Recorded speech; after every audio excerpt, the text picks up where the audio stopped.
Yan o. Yay! Naluto na ang aming food. Okay, let's see this one. Woo! Good morning everyone. Magandang umaga sa inyong lahat. Pilipinas and Sabah Al-Khair, Qatar. Welcome back to Claire's TV. Okay guys, today we're going to cook puto. So, some of you don't know what is puto mean. So, in Filipino, when you say puto, this is traditionally made from ground rice with butter and with also grated coconut. But time passed by, there is a version of cooking puto. When you say puto, this is steamed rice cakes. The textures of that is fluffy, and then it can be eaten by itself. So time passed by, the puto version is made of flour. So today we're going to make steamed rice cakes made of flours. Kasi wala po kaming ground rice. So wala ditong rice mill. Di ko alam dito sa Doha. Wala pa akong nabalitaan. No? So anyway, that is traditional food. Sometimes in Philippines, not sometimes, most of the times you can buy that outside. That is snacks for all Filipinos. You can buy that in the market. So if it's Christmas or any kinds of celebrations, people or family have puto. So when you say puto, that is steamed rice cakes, fluffy. So this time some of the Filipinos, they put different flavors, you know. Some of them it's a normal color, the white. Some of them they put purple, like ube flavor. Some of them buko pandan, puto pandan, I mean that is color green. I don't know the rest. And they put also cheese on the top of it, so it tastes yummy. But this time, my friend will gonna cook puto, mix of plain puto, the color white, and chocolates flavor. So I will show you guys. I hope you will like it. But before we start, thank you to all subscribers, and for those non-subscribers, please, I need your support guys to click at least one click button down below, the red color subscribe, so it will help me a lot. So I need your support guys. Yeah, and then click also likes and then the bell button, so I can notify you the latest video. So once I upload it, so I will notify you. Anyway, maraming salamat sa lahat ng nag-subscribes, nag-likes, and of course guys, for those people who unfollowed me. Anyway, thank you. I cannot wish you to stay in my Claire's TV channel. So anyway, it's okay. That's life. So stay tuned guys. I will show you on how to cook steamed rice cakes.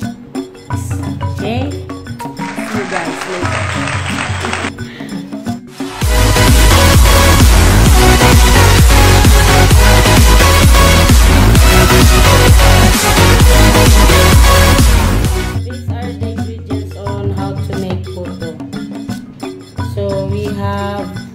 The butter. 1 tablespoon. And then 1 egg. 1 cup of sugar, 1 cup of water, and then 1 can of milk, 2 cups of flour, and then baking powder, 2 tablespoons of baking powder. So what you will do now? Okay, put the butter and then mix it with the sugar, mash.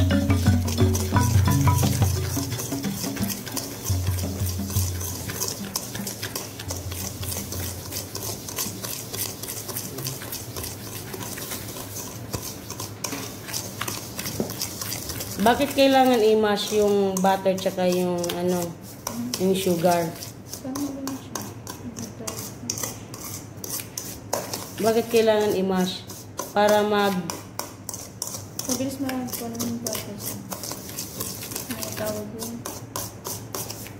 Mabilis ba siya madurog sa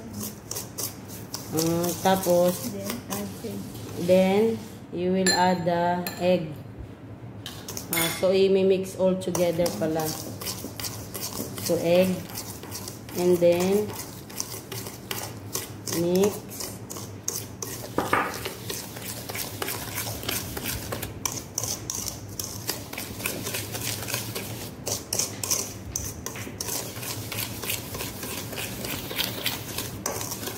Okay. So, kailangan pino yung sugar. Tsaka matanggal yung buo ng butter.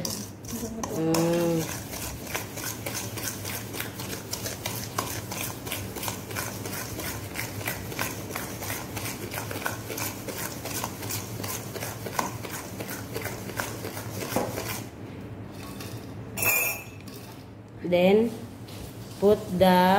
add the 2 cups of flour.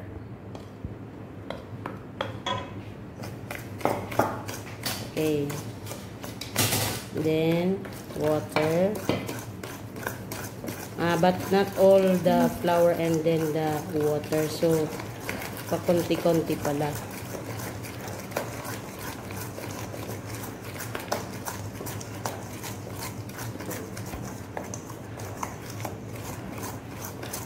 Okay, next, another amount of flour. Mix again.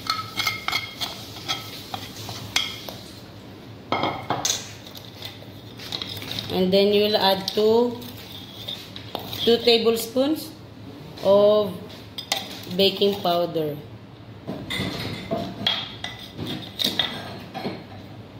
And then put the 1 can of milk.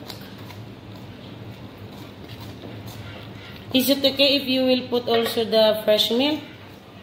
Yung balad na. Pwede rin pala yun. Okay, then you can add now some of the amount of water if you want.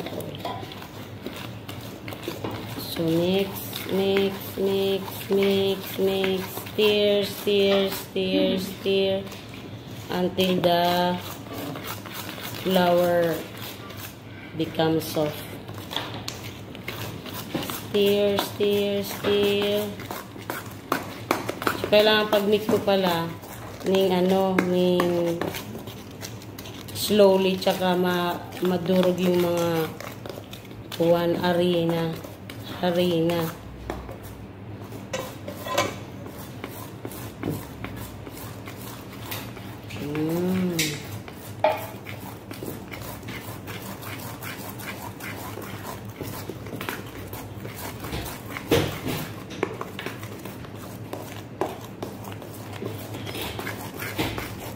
Kailangan may mixer pala, no? Para pino yung harina.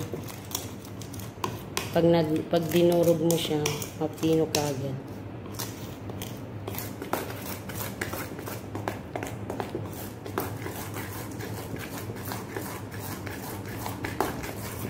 And then, we will leave for 15 minutes. Ayan.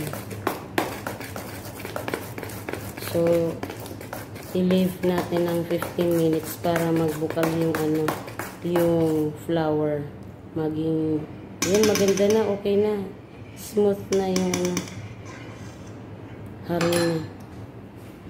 Okay, let's brush the molder with the butter para hindi siya didikit yung ano, yung flour na pinagmix dun sa moldehan.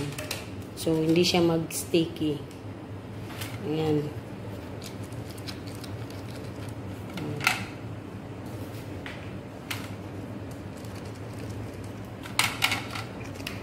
Okay, now she will make the plain puto, combination of plain puto and then mixtures of chocolates flavor. So, she will add some amount, okay, and then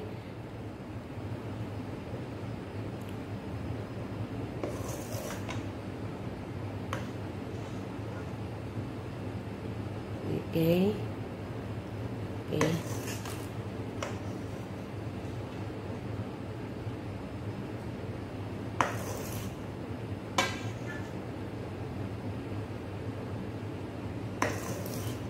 So the 2 cups of flour can make maximum of 20. So it depends on how you okay. And then use the clean toothpick and then get amounts of get toothpick and then get little amount of flavored chocolate and then put it on the top, make it circle.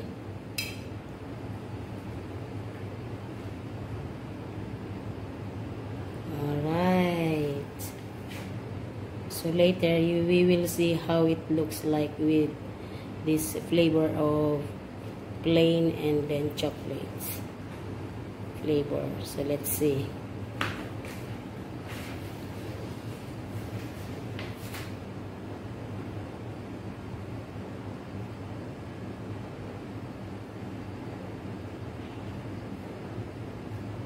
So you can make puto with different flavors. Okay. You can make also ube, pandan. Okay.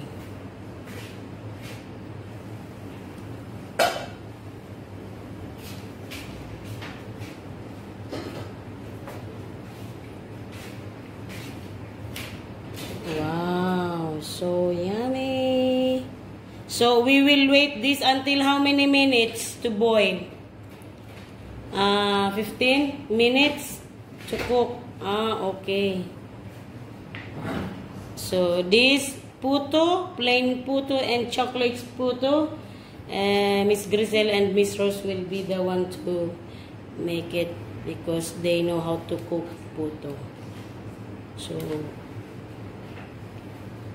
okay, now so we will put in the boiling water. Let's steam. Okay, so let's put now this to steam. Okay, so we will wait until 15 minutes. Alright. Ayan na guys. Yummy. We put the plain puto in a cup for how many 1 cups of plain flour and then mix it to the chocolate's flavor. So let's see. Okay, mix it.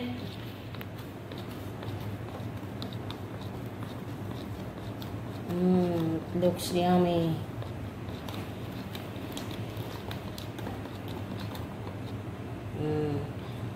Alright. So you don't need to put any sugar.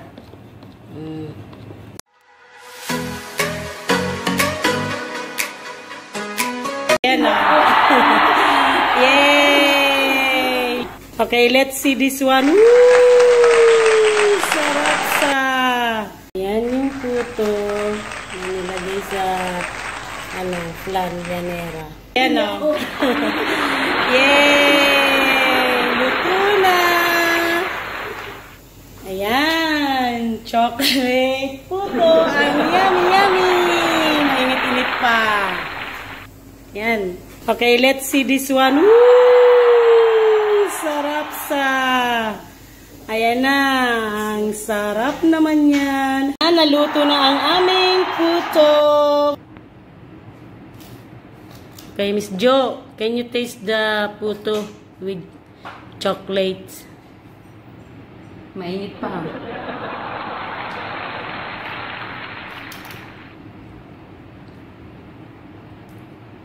Ano yung lasa? Yummy, but not really taste the chocolate. Dagdagan mo po yung chocolate ng konti. Kasi the mix is okay na. okay na. So, Pero yung chocolate, dagdagan mo ng konti para may ano, para may taste. malasahan mo yung chocolate mismo. But it's yummy. Okay, thank you. Shukran. Miss Grisel, let's tell us kung ano yung taste. I can taste the real chocolate. Perfect. Puto butter is perfect. Not so sugary. It's perfect. So, that's good for the diabetic person. Kasi hindi naman pwede na ano na sweet yung ilalagay natin na puto kasi ang iba ayaw nila ng masyadong matamis, di ba? So okay lang yung sugar na nilagay namin. Yes, sugar is fine. The mixture of the butter is fine. Chocolate is fine. Okay, thank you. Shukran.